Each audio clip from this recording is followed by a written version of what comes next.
معزز ناظرین گرامی، السلام علیکم اور ہمارے یوٹیوب چینل میں خوش آمدید۔ آج ہم ایک ایسے المناک واقعے کے بارے میں بات کرنے جا رہے ہیں جو کہ میری نامی ایک ہاتھی کا ہے، جسے مرڈرس میری یعنی قاتل میری بھی کہا جاتا ہے۔ یہ واقعہ ایک صدی قبل پیش آیا تھا، لیکن یہ اب بھی جانوروں کے حقوق کی تاریخ میں ایک اہم واقعہ ہے۔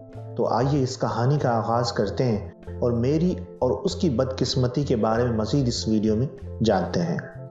میری ایک ایشیائی ہاتھی تھی جو 19ویں صدی کے آخر میں قید میں پیدا ہوئی تھی۔ اس نے اپنے ابتدائی سال اپنے مالک چارلی اسپارکس کے ساتھ سرکس میں پرفارم کرتے ہوئے گزارے۔ 1916 میں اسپارکس نے میری کو ایک نئے مالک چارلی ایلڈریج نامی شخص کو فروخت کیا، جس نے اسے اسپارکس ورلڈ فیمس سرکس کے لیے استعمال کرنے کا منصوبہ بنایا۔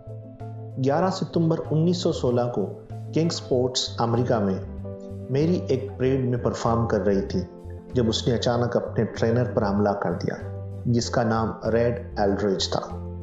مبینہ طور پر ریڈ ایلڈریج نے میری کو بیل ہک سے اکسایا تھا، جس کی وجہ سے وہ غصے میں آ گئی تھی۔ اس نے ایلڈریج کو اپنی سونڈ سے اٹھایا اور اسے زمین پر پھینک دیا، پھر اسے اپنے اگلے پیروں سے کچل کر زخمی کر دیا۔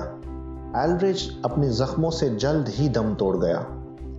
اس واقعے کے بعد سرکس کے مالک چارلی اسپارکس نے فیصلہ کیا کہ میری کو سرعام پھانسی دی جائے۔ پھانسی 13 ستمبر 1916 کو کرین اور بھاری زنجیر کے ذریعے دی گئی۔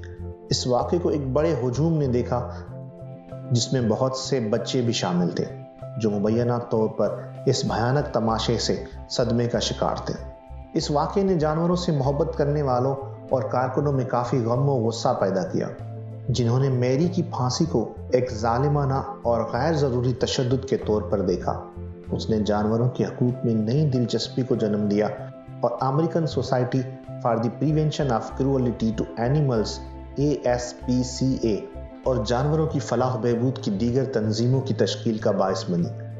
میری کی المناک کہانی مرڈرس میری یعنی قاتل میری سرکس اور تفریح کی دیگر اقسام میں جانوروں کے ساتھ ظالمانہ سلوک کو نمایاں کرتی ہے۔ اس واقعے نے جانوروں کے حقوق اور جانوروں کو نقصان اور بدسلوکی سے بچانے کے لیے بہتر قوانین اور ضوابط کی ضرورت پر ایک نئی توجہ مرکوز کی ہے۔ ہم امید کرتے ہیں کہ یہ کہانی لوگوں کو جانوروں کے ساتھ حسن سلوک اور احترام کے ساتھ پیش آنے اور ان کے حقوق اور بہبود کی وکالت کرنے کی ترغیب دیتی ہے۔ Thanks for watching. اگلی ویڈیو تک اپنا اور اپنے پیاروں کا خیال رکھیے گا۔ اللہ نگہبان۔